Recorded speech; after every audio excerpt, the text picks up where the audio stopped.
Welcome to Royal Lovers. Don't forget to hit that subscribe button and show some love to royalty. I am your host, Carl, here to bring you the latest in royal affairs. Today, we're turning the spotlight onto a story that's been making waves in the royal circle. We're talking about Princess Anne's recent injury and her subsequent return to work. A tale filled with resilience, controversy, and a dash of royal drama. So let's delve into this intriguing story of Princess Anne's recent trials and tribulations. It was a seemingly ordinary day on Anne's estate until an unfortunate encounter with a horse led to a serious injury. The tranquility of the day was shattered when Princess Anne, beloved royal and seasoned equestrian, was kicked in the head by a horse. The incident was as shocking as it was unexpected, and the repercussions were immediate and severe. Princess Anne sustained a head injury and a concussion, casting a shadow of concern across the royal family and their supporters worldwide. The severity of the injury was such that Anne was left with no recollection of the incident. The details of that fateful day remain shrouded in mystery, a puzzle with pieces missing.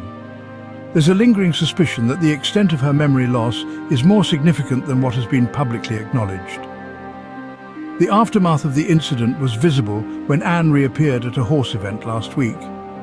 The faint, yet noticeable bruising on her face bore testament to the harrowing incident. There was a sense that the swelling had only just subsided. The usually vibrant Anne appeared somewhat frail, a stark contrast to her usual robust self. This public appearance was her last, as she hasn't been seen since.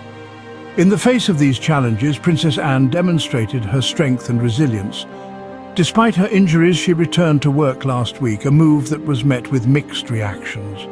In particular, Prince William and Kate's office sent out a welcoming message that to some felt a little premature. Was the royal family pushing Anne back into the limelight before she had fully recovered? The situation prompted speculation and debate, further fueled by the media. Despite the severity of her injuries, Princess Anne showed her resilience by returning to work last week. But the questions linger. Was she ready to return? Should she have been allowed more time to recover? And what does this incident tell us about the pressures faced by the royal family? These are questions that remain unanswered, adding another layer of intrigue to the already complex landscape of royal life. Although still showing signs of her ordeal, Princess Anne made a brave appearance at a horse event, her first public outing since the accident. The resilience of the Princess Royal was palpable as she stepped back into the limelight, her love for horses and her duties unwavering even in the face of adversity. Yet it was evident that the princess was still carrying the weight of her recent trauma. The faint hints of bruising on her face, the slight frailty in her stance, all served as reminders of the serious incident she had endured. There was an air of concern among those present, a silent acknowledgement that perhaps the princess was returning to her duties sooner than she should have. Her return, however, was met with mixed reactions. On one hand, there were those who admired her strength, her determination to carry on, despite the physical challenges she was undoubtedly facing. On the other hand, there were whispers of concern, speculation that the princess was perhaps being pushed to return before she was fully healed. Among those who welcomed her return were Prince William and Kate, who took to social media to express their support. "Super Trooper, so great to see you back so soon," they tweeted. A seemingly heartfelt message of encouragement, yet one that sparked a bit of controversy. The tweet, while well-intentioned, struck a chord with some. It raised questions about the timing of Anne's return, about whether she was indeed ready to take on her royal duties again. There were those who felt that the message, rather than being supportive, was actually tone-deaf, failing to recognize the seriousness of Anne's injuries. Despite the controversy, however, it was clear that Anne's return was a significant moment. It was a testament to her unwavering commitment to her duties, her strength in the face of adversity. Regardless of the speculation, the Princess Royal was back, ready to take on whatever challenges lay ahead. Many were happy to see Anne back, including Prince William and Kate, who welcomed her return on social media. Yet the lingering question remained, was it too soon for the princess to return to her royal duties? However, Not everyone was pleased with the way Anne's return was handled. The message of support from Prince William and Kate raised more than a few eyebrows. Some critics suggested that the Duke and Duchess of Cambridge were pushing Princess Anne to return to work before she had fully recovered. The Kensington Palace's social media post exclaiming Anne as a super trooper was seen as tone-deaf by many, considering her still visible bruises and the serious nature of her injury. A column in the Mail by Ephraim Hardcastle echoed this sentiment, questioning the eagerness of William and Kate to see Princess Anne back at work. The post read, "Did William and Kate give too much away when Princess Anne returned to work?" They tweeted, "Super Trooper, so great to see you back so soon." A message that Auntie Anne mightn't appreciate. It wasn't just the perceived insensitivity that caused a stir. The timing of the message also led to speculation. This year, there have been 25 investitures, with Anne presiding at 17. The question was raised, was William keen to see Anne back to share the burden of these royal duties? The controversy was further fueled by insider reports suggesting that medical advice had been for Princess Anne to rest over the summer. Yet the Princess Royal is known for her strong-willed nature and not always following the prescribed path. The Mail's column seemed to imply that William and Kate were perhaps a little too eager to get Anne back to work, a notion that didn't sit well with many royal enthusiasts. It further suggested that even Princess Anne herself knew she needed more time to recuperate, her solitary appearance being more of a proof-of-life event, after which she would take the summer off. As it turned out, Princess Anne did indeed cancel more of her upcoming events. The palace announced that she needed to rest and recover, adding further weight to the criticisms of William and Kate.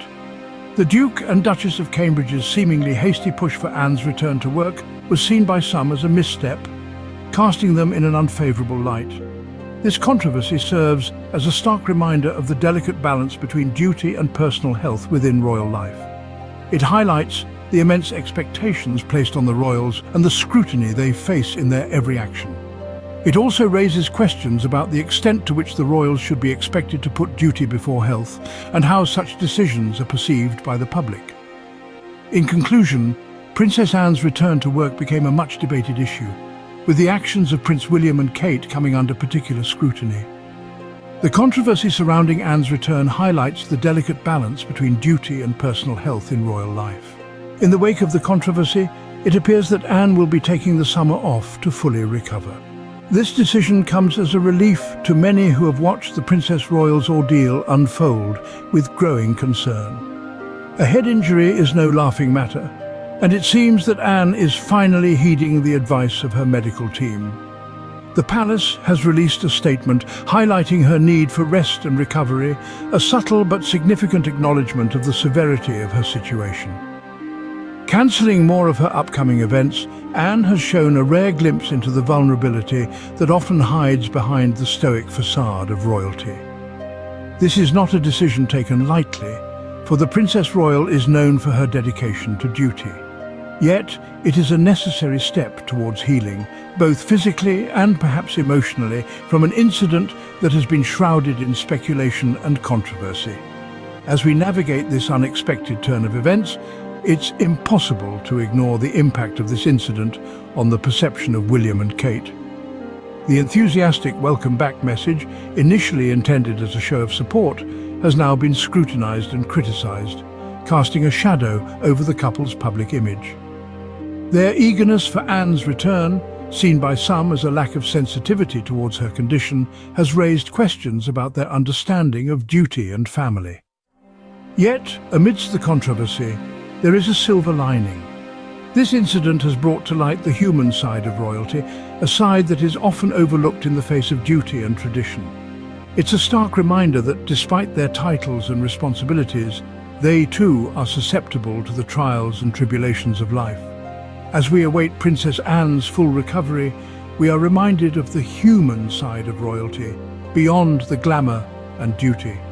The road to recovery may be long, and we can only hope that this incident serves as a wake-up call for all those involved, prompting a greater appreciation for health and well-being within the royal family. This tale of Princess Anne's injury and return to work gives us a glimpse into the challenges faced by those in the royal spotlight. We've seen Anne's resilience, the controversy sparked by William and Kate's possibly premature welcome, and the stark reminder that health should always trump duty. It's a testament to the pressures and expectations within the royal household. Thank you everyone for watching the video, and remember to show some love by subscribing and sharing. Don't forget to leave a comment. Thank you. I'm your loyal host, Carl.